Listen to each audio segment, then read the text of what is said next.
আসসালামু আলাইকুম। আলহামদুলিল্লাহ, আমাদের গরুর খামারে আরও একজন নতুন অতিথির আগমন ঘটেছে।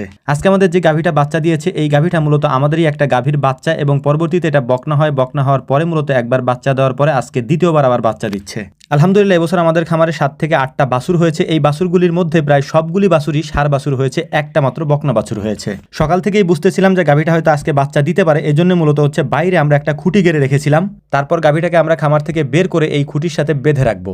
আপনারা প্রায় সময় হয়তো দেখেছেন যে আমাদের খামারের গাভীগুলি যখন বাচ্চা দেয় তখন এগুলিকে আমরা বাহির করে বাইরে নিয়ে আসি। এটার মূলত কারণ হচ্ছে খামারের ভেতরে ফ্লোর থাকার কারণে ওই ফ্লোরের উপরে বাচ্চাগুলি জন্ম নেওয়ার পর ঠিকমতো দাঁড়াতে পারে না, ওদের অনেক কষ্ট হয় এবং ওরা পড়ে গেলে অনেক সময় আঘাত লাগার একটা সম্ভাবনা থাকে। এই গাভীটাকে মূলত আমরা 100% হলস্টাইন ফ্রিজিয়ানের বীজটা দিয়েছিলাম, যে কারণে আলহামদুলিল্লাহ বাচ্চাটা বেশ বড় হয়। আমাদের কয়েকজনে মিলে টেনে এটাকে বের করতে একটু কষ্টই হয়ে যাচ্ছিল। অনেকক্ষণ চেষ্টা করার পর আলহামদুলিল্লাহ আমাদের এই গাভীটা একটা ষাঁড় বাচ্চা দিয়েছে।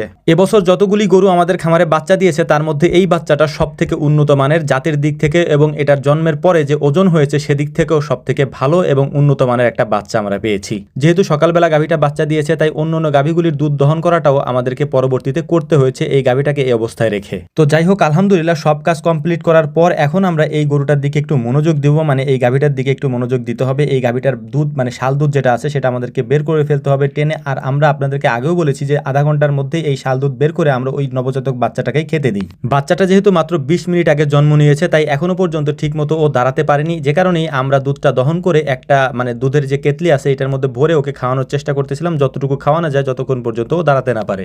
অল্প কিছু দুধ ওকে খাওয়ানোর পর আমরা ওকে নিয়ে গেলাম ওর মার বাটের কাছে। তারপর ওকে একটা বাট ধরিয়ে দিলাম মুখের মধ্যে। আলহামদুলিল্লাহ দেখলাম যে ভালোভাবেই খাচ্ছিল আর কি। আর এইটা খাওয়ানোর একটাই উদ্দেশ্য, সেটা হচ্ছে পরবর্তীতে রোগ প্রতিরোধ ক্ষমতা অনেক বেশি বেড়ে যায়। মানে এই শাল দুধ যদি আধা ঘন্টার মধ্যে খাওয়ানো যায় তাহলে অনেক বেশি রোগ প্রতিরোধ ক্ষমতা ওদের বেড়ে যায়। এতক্ষণ তো হলো বাছুরটার যত্ন, এখন মূলত গাভীটার একটু যত্ন নিতে হবে। যত্ন বলতে ওরা বাচ্চা দেওয়ার পর মূলত হচ্ছে গরম পানির সাথে হালকা ভুসি আমরা খেতে দেই। এই গরম পানিটা যদি আমরা ওদেরকে খেতে দেই তাহলে তার কিছুক্ষণ পরেই হচ্ছে যে পেটের মধ্যে যে ফুলটা থাকে এই ফুলটা পড়ে যায় আর কি। তো যাই হোক, আলহামদুলিল্লাহ বাচ্চা দেওয়ার 2 দিন পর আমরা মূলত এই বাছুরটাকে গোসল করিয়ে দিয়েছিলাম। এর পাশাপাশি ওর দুধটা আমরা সর্বক্ষণিকভাবে টেনে রাখতেছিলাম যাতে করে ম্যাস্টাইটিস না হয়, কারণ এই গাভীটা একটু বেশি দুধের গাভী, যে কারণেই আমরা আগে থেকেই প্রস্তুতি নিয়ে রেখেছিলাম এবং বরফ তারপর কর্পূর সরিষার তেল যেভাবে আমরা করি বিভিন্ন ভিডিওতে আপনাদেরকে দেখাই সেটাও করে রাখতেছিলাম যাতে করে ওলান ফোলা বা এই ম্যাস্টাইটিস সমস্যাটা ওদের ওলানে না হয়, যেটা আমরা করে রাখি আমাদের এখানে তেমন একটা হয় না। বিভিন্ন সময় অনেকে আমাদেরকে ফোন দিয়ে জানতে চান যে ভাই ওলান ফোলা বা ম্যাস্টাইটিস বা ওলান দিয়ে দুধ আসে না বা পানি পানি বা ছাড়া ছাড়া দুধ আসে, এটার সমাধান কি মূলত।